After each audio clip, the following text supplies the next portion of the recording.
हम आपके सामने कुछ आंकड़े रखना चाहते हैं किस तरह से एक बार फिर कोरोना वायरस का संक्रमण पैर पसारता नजर आ रहा है। ये देखिए, इस बार के जरिए कोरोना ने तोड़ा 101 दिन का रिकॉर्ड। 11 मार्च 23,298 मामले सामने आए। 12 मार्च को तकरीबन 1,000 से ज्यादा केसेस की वृद्धि होती है। 24,845 तक यह आंकड़ा पहुंच जाता है। इसके बाद 13 मार्च 25,154 नए केसेस सामने आ गए 24 घंटे में। 14 मार्च 26,513 केसेस सामने आए। इसके बाद 15 मार्च को थोड़ा सा आंकड़ा कम होता है, 24,437 पहुंचता है। लेकिन 16 मार्च को अचानक से तेजी से वृद्धि होती है इस आंकड़े में और यह 28,869 तक पहुंच जाता है। और अब 17 मार्च का जो आंकड़ा है, यह देखिए बार कहां पहुंचता हुआ नजर आ रहा है।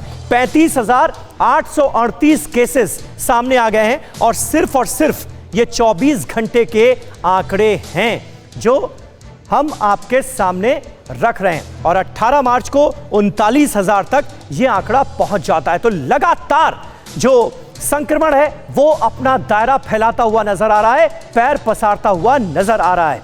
हमारे साथ तमाम खास मेहमान मौजूद हैं। डॉक्टर श्याम अग्रवाल साहब, सबसे पहले मैं आपसे जानना चाहूंगा, क्या सबसे बड़ी वजह आप मान रहे हैं ये जो सेकेंड वेव कोरोना की हम देख रहे हैं और जिस तरह से लगातार संक्रमण एक बार फिर बढ़ता हुआ नजर आ रहा है इसकी?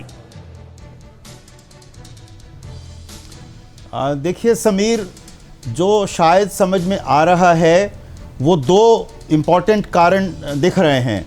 एक तो जो खोल दिया गया है सारा का सारा, गाड़ियों को, मेट्रो को, ट्रेन्स को, मुंबई में ख़ास तौर पे, कॉलेजेस को, ऑफिसेस को, और जितनी भी पाबंदियां थी लोगों के आने जाने पे, होटल्स में, ऑफिसेस में, मॉल्स के अंदर, वो सब हटा दी गई, नंबर 1। नंबर 2, लोगों की लापरवाही, जो जिसमें कि मास्किंग जो बहुत ही क्रिटिकल और क्रूशल कंपोनेंट है इस बीमारी को रोकने के लिए, वो लोगों ने मास्क का इस्तेमाल करना बिल्कुल ही मेरे ख्याल से काफ़ी हद तक बंद कर दिया है।